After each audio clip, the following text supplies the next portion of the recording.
Adobe ഇല്ലുസ്ട്രേറ്ററിനെ പറ്റി എല്ലാ കാര്യങ്ങളും പഠിപ്പിക്കുന്ന ഒരു വീഡിയോ സീരീസിലെ പുതിയൊരു എപ്പിസോഡിലോട്ട് എല്ലാവർക്കും സ്വാഗതം. ഈ സീരീസിൽ വരുന്ന എല്ലാ വീഡിയോസും ഞാൻ ഒരു പ്ലേലിസ്റ്റായിട്ട് ക്രിയേറ്റ് ചെയ്ത് ഇവിടെ ഐ ബട്ടണിലും അതുപോലെ ഡിസ്ക്രിപ്ഷനിൽ ലിങ്കായിട്ട് കൊടുത്തിട്ടുണ്ട്. അപ്പോൾ ഇന്നത്തെ വീഡിയോയിൽ നമ്മൾ ഗ്രേഡിയൻറ്റ് വെച്ചിട്ടും ബ്ലെൻഡ് ഓപ്ഷൻ വെച്ചിട്ട് ഒരു എഫക്റ്റാണ് നോക്കാൻ പോകുന്നത്. അപ്പോൾ നമുക്കത് പോയി നോക്കാം. ഓക്കെ, അപ്പോൾ നമുക്ക് സ്റ്റാർട്ട് ചെയ്യാനായിട്ട് ഇവിടെ റെക്റ്റാങ്കിൾ ടൂളിൽ റൈറ്റ് ക്ലിക്ക് ചെയ്തിട്ട് എലിപ്സ് ടൂൾ എടുക്കാം. എലിപ്സ് ടൂൾ എടുത്തിട്ട് ഇവിടെ നമുക്കൊരു സർക്കിൾ വരയ്ക്കാം. സർക്കിൾ വരച്ചിട്ട് നമുക്കൊരു ഗ്രേഡിയൻ്റ് ഏതെങ്കിലും സെറ്റ് ചെയ്ത് കൊടുക്കാം. ഗ്രേഡിയൻ്റ് ഞാനൊരു ഡിലീറ്റ് ചെയ്യാനായിട്ട് ജസ്റ്റ് ക്ലിക്ക് ചെയ്ത് താഴോട്ട് ഡ്രാഗ് ചെയ്ത് കഴിഞ്ഞാൽ അതങ്ങ് പൊക്കോളും.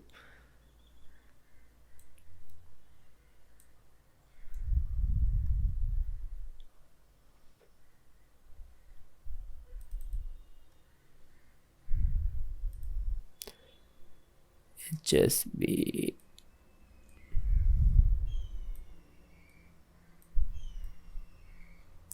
ഓക്കെ, ഗ്രേഡിയൻറ്റ് സെറ്റ് ചെയ്തു. ഇനി നമുക്ക് ഈ സ്ട്രോക്ക് നമുക്ക് വേണ്ട. സ്ട്രോക്ക് എടുത്തിട്ട് നൺ കൊടുത്തേക്കാം. എന്നിട്ട് ഇതേപോലൊരു കോപ്പി ഓൾട്ടും ഷിഫ്റ്റും പ്രസ് ചെയ്ത് ക്ലിക്ക് ചെയ്ത് ഡ്രാഗ് ചെയ്ത് ഇവിടെ കൊണ്ടുവയ്ക്കുന്നു. ഇത് രണ്ടും കൂടെ സെലക്ട് ചെയ്യുന്നു. എന്നിട്ട് ഇതിൻ്റെ പേരെന്താണ് ഈ ടൂളിൻ്റെ? ബ്ലെൻഡ് ഓപ്ഷൻ എന്തോ ആണ്. അപ്പോൾ ഇതിൽ ക്ലിക്ക് ചെയ്തിട്ട് ഇതിങ്ങനെ ക്ലിക്ക് ചെയ്ത് കഴിഞ്ഞാൽ ഇതിൽ നിന്ന് ഇതിലോട്ട് ഇങ്ങനെ മൂവ് ചെയ്യുന്നതിൽ ഒരു ഇത് ക്രിയേറ്റ് ആവും. ഇനി ഇവിടെ നമുക്ക് ഡബിൾ ക്ലിക്ക് ചെയ്ത് കഴിഞ്ഞാൽ ഇതിൽ എത്ര സർക്കിൾസ് എത്ര എണ്ണം വേണമെന്നൊക്കെ സെറ്റ് ചെയ്ത് കൊടുക്കാൻ പറ്റും.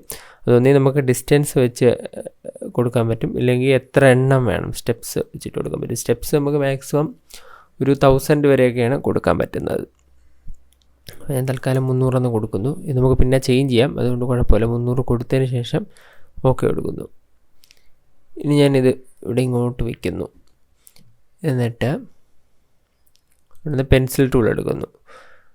ഈ ചിലപ്പോൾ നമുക്ക് ഇതിൽ കാണുന്ന ഇത് ഏതെങ്കിലും ടൂൾ, ചിലപ്പോൾ ഈ ഷേപ്പർ ടൂൾ എന്ന് പറയുന്ന സംഭവമായിരിക്കും ആദ്യം കിടക്കുന്നത്. അങ്ങനെയാണെങ്കിൽ നിങ്ങൾ റൈറ്റ് ക്ലിക്ക് ചെയ്ത് നോക്കിക്കഴിഞ്ഞാൽ പെൻസിൽ ടൂൾ കാണാൻ പറ്റും. എന്നിട്ട് പെൻസിൽ ടൂളിൽ ഡബിൾ ക്ലിക്ക് ചെയ്തിട്ട് ഫിഡലിറ്റി മാക്സിമം ആക്കുക, കീപ്പ് സെലക്റ്റഡ് ഓഫാക്കി വയ്ക്കുക.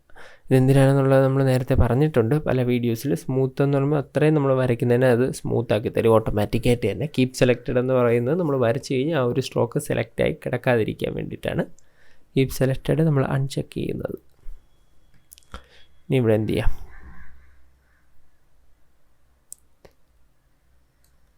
ഹായ്, സ്ട്രോക്കൊന്നും ഞാൻ സെലക്ട് ചെയ്തിട്ടില്ല, അതാണ് ഇതിപ്പോൾ ഇങ്ങനെ പോയത്.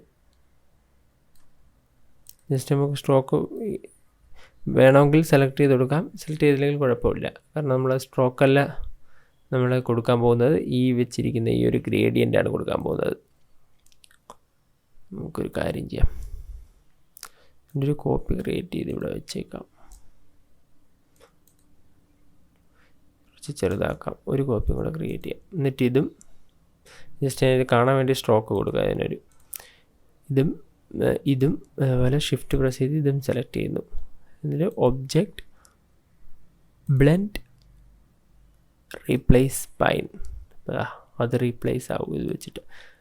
ഇതിന് നമുക്ക് വേണമെങ്കിൽ ക്ലിക്ക് ചെയ്ത് സെലക്ട് ചെയ്തിട്ട് ഇതിൽ ഡബിൾ ക്ലിക്ക് ചെയ്തിട്ട് ഇനി വേണമെങ്കിൽ ഈ സ്റ്റെപ്സ് മാറ്റി 1000 കൊടുക്കണമെങ്കിൽ കൊടുക്കാം, എത്ര വേണമെങ്കിൽ കൊടുക്കാം നമുക്ക്. അല്ലെങ്കിൽ സൂം ചെയ്യുമ്പോൾ കുറച്ചുകൂടെ ഇതാവും.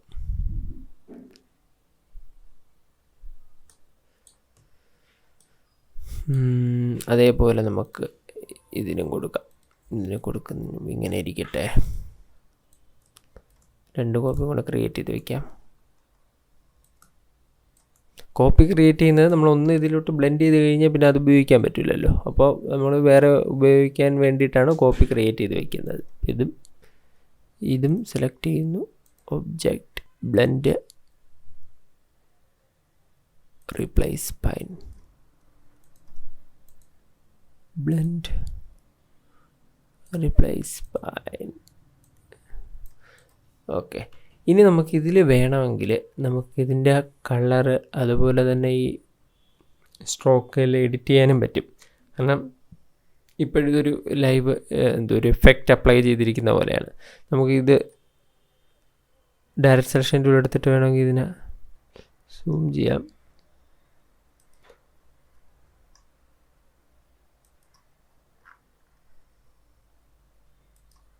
ഇവിടെ ഞാൻ ക്ലിക്ക് ചെയ്തിട്ട് കണ്ടില്ലേ, ഇപ്പം നമ്മൾ ചെയ്ത സമയത്ത് നമുക്കിത് ക്ലിയർ ആയിട്ട് കാണാൻ പറ്റുന്നില്ല ആ സ്ട്രോക്ക്. അപ്പോൾ നമ്മളിത് ക്ലിയർ ആയിട്ട് കാണാൻ വേണ്ടിയിട്ട് എന്താണ് ചെയ്യാനുള്ളത്? നമ്മൾ മുമ്പ് ഷോർട്ട് കട്ട് പഠിച്ച വീഡിയോയിൽ പഠിച്ചിട്ടുണ്ട്. ഇതിൻ്റെ ഔട്ട്ലൈൻ കാണാനായിട്ട് Ctrl+Y അമർത്തിയാൽ മതിയെന്ന്. Ctrl+Y അമർത്തിയപ്പോൾ എനിക്കിതിൽ ക്ലിയർ ആയിട്ട് കാണാൻ പറ്റുന്നുണ്ട്. നമുക്കിതിൽ ഈസി ആയിട്ട് അഡ്ജസ്റ്റും ചെയ്യാം. എന്നിട്ട് നമുക്കിതിൽ ക്ലിക്ക് ചെയ്ത് കഴിഞ്ഞാൽ ഈ സ്ട്രോക്കൊക്കെ കാണാൻ പറ്റും. ഇത് നമുക്ക് എന്നിട്ട് ഇങ്ങനെ അഡ്ജസ്റ്റ് ചെയ്യാനായിട്ട് പറ്റും. ഞാൻ ഇതൊന്ന് അഡ്ജസ്റ്റ് ചെയ്തിട്ട് Ctrl+Y കൊടുക്കുകയാണെങ്കിൽ അത് മാറിയതായിട്ട് നിങ്ങൾക്ക് ഇവിടെ കാണാനായിട്ട് പറ്റും. അതുപോലെ Ctrl+Y കൊടുത്തിട്ട് എനിക്കിപ്പം ഇവിടെ വേണമെന്ന് വെച്ചാൽ ഇവിടെ ഈ ഒരു ഷേപ്പിലാണ് എനിക്ക് ഇതിനെ ക്ലിക്ക് ചെയ്യാം, ഡബിൾ ക്ലിക്ക് ചെയ്യാം.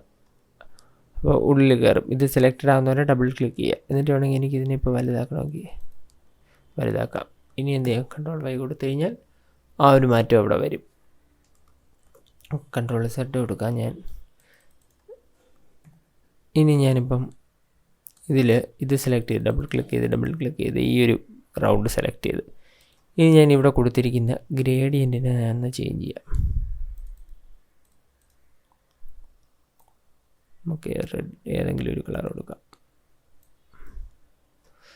ആ മാറ്റം കണ്ടില്ലേ അവിടെ വരുന്നത് കാണാൻ പറ്റും. ഇപ്പോൾ ഒരു ഗ്രേഡിയൻറ്റിൻ്റെ എന്തെങ്കിലും കൂടെ ആഡ് ചെയ്യണമെങ്കിൽ നമുക്കിത് ഇവിടെ ഗ്രേഡിയൻറ്റിൽ കുറച്ച് കളേഴ്സ് കൂടെ ആഡ് ചെയ്ത് കൊടുക്കാം.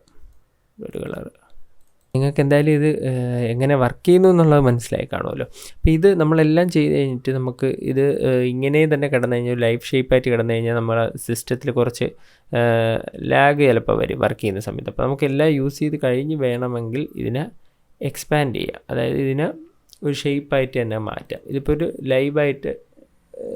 ലൈവ് ഷേപ്പ് എന്ന് അല്ലെങ്കിൽ ഒരു ലൈവ് എഫക്റ്റ് എന്നല്ലോ നമുക്ക് പറയാം. ഇതിനെ എഫക്റ്റായിട്ട് കിടക്കുന്നതുകൊണ്ട് നമുക്കത് ഓരോന്ന് ചേഞ്ച് ചെയ്യുന്നതനുസരിച്ച് അതിൽ ആ എഫക്റ്റ് അപ്ലൈ വരണമുണ്ട്. അതിൽ ലാഗ് വരാൻ ചാൻസ് ഉണ്ട്. അപ്പോൾ ഇത്ര നമ്മൾ സെലക്ട് ചെയ്തിട്ട് വേണമെങ്കിൽ നമുക്ക് ഒബ്ജക്റ്റിൽ പോയി കഴിഞ്ഞാൽ എക്സ്പാൻഡ് അപ്പിയറൻസ് കൊടുക്കാം. ഇത് സെലക്ട് ചെയ്തിട്ട് നമുക്ക് എക്സ്പാൻഡും കൂടെ കൊടുക്കാം. എന്നിട്ട് ഓക്കെ കൊടുത്തു കഴിഞ്ഞാൽ ഇതിന് മറ്റേ നേരത്തെ പോലെ ഒരു എഡിറ്റ് ചെയ്യാൻ പറ്റുന്ന ഷേപ്പായിരിക്കില്ല. ഇത് കുറേ സർക്കിൾസ് ചേർന്ന് നമ്മൾ കണ്ടില്ലേ, ഇങ്ങനെ മൗസ് വയ്ക്കുമ്പോൾ തന്നെ കണ്ടില്ലേ സർക്കിൾസ് ഇങ്ങനെ വരുന്നത്. കുറേ സർക്കിൾസ് ചേർന്നിട്ടുള്ളൊരു ഷേപ്പാണ്. അപ്പോൾ നമുക്ക് ഫൈനൽ എല്ലാം ചെയ്ത് കഴിഞ്ഞിട്ട് വേണമെങ്കിൽ ഇങ്ങനെ എക്സ്പാൻഡ് ചെയ്ത് എടുക്കാം. നമുക്കിനി ഇവിടെ ഒരു പുഴുവിനെ വരച്ച് നോക്കാം.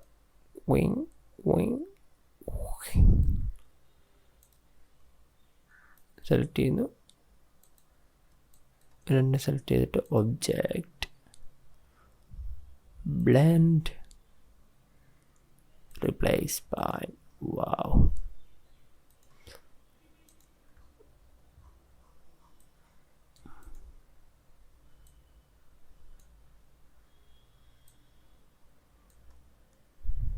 വേണ്ട, പഴയ പുഴുവാണ് നല്ലത്. നമുക്ക് പുഴുവിൻ്റെ തലയിൽ ക്ലിക്ക് ചെയ്തിട്ട് ഡബിൾ ക്ലിക്ക് ചെയ്യാം.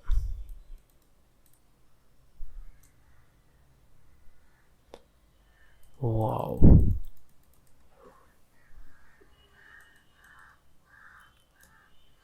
കണ്ണും കൂടെ വരച്ചു കൊടുക്കാം.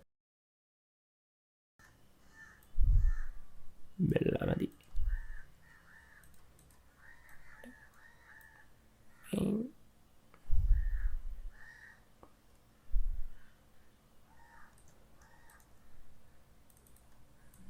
ബ്ലാക്ക് ആക്കിയാലോ? ഞാൻ ഇത് Ctrl+C അടിച്ചു, Ctrl+Shift+V അടിച്ചു. അപ്പോൾ നേരെ അതിൻ്റെ ഫ്രണ്ടിൽ തന്നെ ഒരു കോപ്പി കൂടെ ക്രിയേറ്റ് ആവും. ഇനി വെള്ള കളർ കൊടുക്കാം.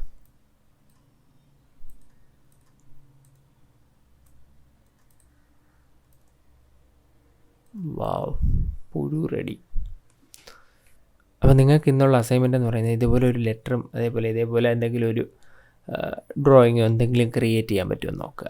അപ്പോൾ ഈ ഒരു വീഡിയോ നിങ്ങൾക്ക് ഇഷ്ടപ്പെട്ടിട്ടുണ്ടാവുമെന്ന് വിശ്വസിക്കുന്നു. ഇഷ്ടപ്പെട്ടിട്ടുണ്ടെങ്കിൽ ലൈക്ക് ചെയ്യുക. നിങ്ങൾ ഇതുവരെ ചാനൽ സബ്സ്ക്രൈബ് ചെയ്തിട്ടില്ലെങ്കിൽ ഒന്ന് സബ്സ്ക്രൈബ് ചെയ്യുക. അപ്പോൾ പുതിയൊരു വീഡിയോയിൽ കാണുന്നവരേക്കും ബൈ.